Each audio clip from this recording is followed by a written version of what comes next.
이명수 위원님 주시고.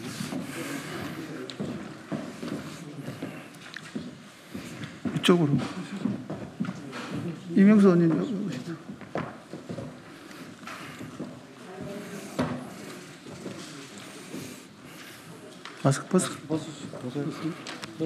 마스크를 잠깐 벗도록 하겠습니다. 양해해 주십시오. 저희는 미래통합당 소속 행안위 소속 의원들입니다.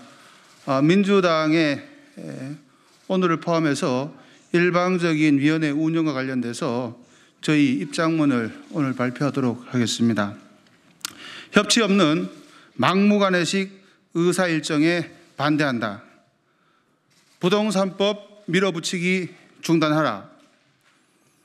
민주당은 당초 오늘로 약속되었던 행정안전위원회 소관, 행정안전부와 경찰청에 대한 업무 보고를 뒤로 미루고 사회적으로 크게 논란이 되고 있는 이른바 나쁜 부동산법의 상정을 고수하고 있습니다. 우리 미래통합당은 국민적 합의가 전혀 이루어지지 않은 부동산 관련법의 날치기 상정에 결코 동의할 수가 없습니다. 따라서 불가피하게 오늘 회의에 참석할 수 없다는 입장을 분명하게 밝힙니다.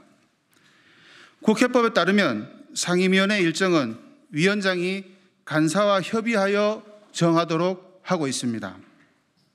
당초 우리 당은 민주당 측과 금일 행정안전부와 경찰청 업무 보고를 먼저 진행하고 추가로 소위원회 구성과 관련 법안 상정건에 대해 논의하는 것으로 협의해 왔습니다.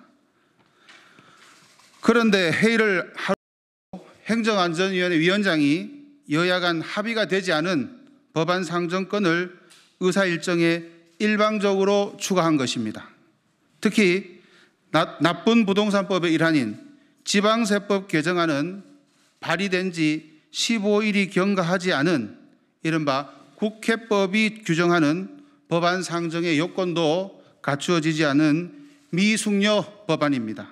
국민의 삶에 직접적인 영향을 미치는 제도를 군사작전하듯이 밀어붙이겠다는 정부 여당의 행태를 도저히 저희는 납득할 수가 없습니다. 더구나 민주당은 당론 1호 법안이라며 소위 일하는 국회법을 내세워왔습니다. 그 내용에는 먼저 접수된 법안부터 심사한다는 이른바 선입선출의 원칙을 담고 있습니다.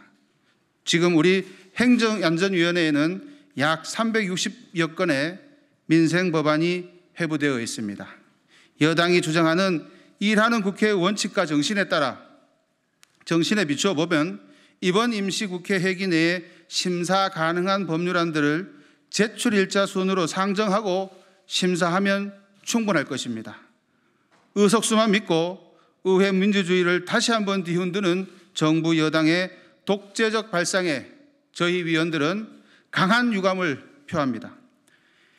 민주당이 처리하겠다는 부동산 관련 법은 크게 세 가지의 문제가 있습니다. 첫째, 서민에 대한 배려가 없는 정책입니다. 대폭 늘어난 취득세는 저희의 경험에 비추어 보면 조세 부담의 귀착 원리에 따라 결국 전월세 값으로 전가돼 서민들의 부담으로 고스란히 돌아갈 것입니다. 둘째, 실효성이 없는 정책입니다.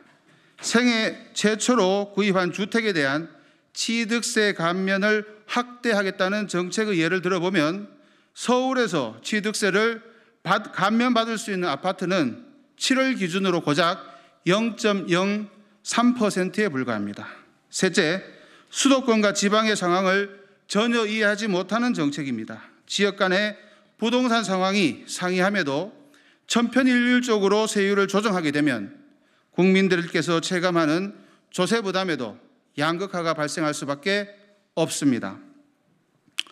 규제와 증세만으로는 부동산 문제를 결코 해결할 수 없습니다. 정부 여당은 지금이라도 이번 부동산 대책의 문제점을 깨끗하게 인정하고 원점에서 재검토해야 합니다. 국민의 목소리에 귀 기울이는 가운데 주택시장을 안정시키고 조세 부담도 대폭 완화해야 할 것입니다. 정부가 할 수 없다면 국민의 대표기관인 의회가 해야 합니다. 이번 부동산 관련 법들은 국민 다수의 삶에 직접적인 영향을 미치는 만큼 민주적인 절차에 따라서 국민과 정부 그리고 국회가 진지한 공론화 과정을 반드시 거쳐야 합니다. 끝으로 우리 미래통합당 소속 행정안전위원회 위원들은 오늘 회의의 강행과 부동산 관련 법안의 일방적인 상정을 결코 받아들일 수 없다는 입장을 거듭 밝힙니다. 아울러 정부 여당은 밀어붙이기식 국정 운영을 즉각 중단하고 대통령께서 그동안 밝혀오신 협치의 정신으로 야당과의 대화에 응할 것을 강력히 요청합니다. 2020년 7월 28일 미래통합당 국회 행정안전위원회 위원 일동 이상입니다. 감사합니다.